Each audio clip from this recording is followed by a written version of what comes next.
Hello everyone, তোমাদের অনেকেই আমাকে জিজ্ঞাসা করছো যে ভাইয়া এই ম্যাথটা একটু সলভ করে দিন। তো এই ম্যাথটা হচ্ছে আইইউ এর প্রবলেম।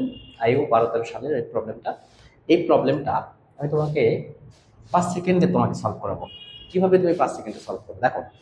আমার এখানে প্রবলেমটা কি দেওয়া আছে, A vector equal minus B vector যদি হয় তাহলে A cross B equal Y. তুমি দেখো তো আমার এইটা আছে, হ্যাঁ দেখো, ভালো করে দেখো, এইটা দেওয়া আছে। এখন বলো তো এ ভেক্টর মানে কি বলো তো, মাইনাস বি।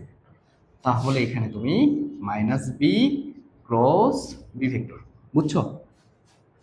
এখন দুইটা ভেক্টর সমান কিন্তু বিপরীত। যদি দুইটা ভেক্টর সমান কিন্তু বিপরীত, দেখো দুইটা সমান কিন্তু বিপরীত, যদি এই রকম হয় তাহলে সেটা হচ্ছে কি হবে, পরস্পর বিপরীত দিকে আছে, পরস্পর বিপরীত দিকে, একটা এইদিকে আরেকটা কি এইদিকে। তাহলে মাঝের কোণ কত ডিগ্রি বলো তো, 180 ডিগ্রি। আচ্ছা, ক্রস গুণন মানে কি বলো তো, এ ক্রস বি মানে কি, এ বি সাইন থেটা। তাহলে এইটা মানে কি বলতো, এটার ক্ষেত্রে কিন্তু আসবে minus B square sine theta. তাহলে মাইনাস বি স্কোয়ার সাইন থেটার মান কত, 180।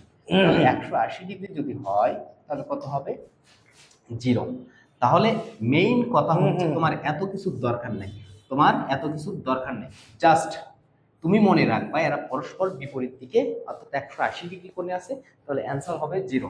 তুমি এত বড় সলভ করার দরকার নাই, তুমি শুধু মনে রাখবা এরা পরস্পর বিপরীত দিকে, এদের মান কত হবে, মান হবে 0 ডিগ্রি, মান হবে 0। কারণ হচ্ছে কি, তারা 180 ডিগ্রিতে আছে, তাহলে মান হবে 0। তাহলে এইটাই হচ্ছে রেজাল্ট। ওকে, আশা করছি বুঝতে পারছো। এরকম তোমাদের কঠিন কঠিন প্রবলেমগুলো আমাদেরকে কমেন্টে জানিয়ে দিবা। এই কমেন্টের প্রবলেমগুলো নিয়ে আবার নতুন করে ভিডিও দেবো।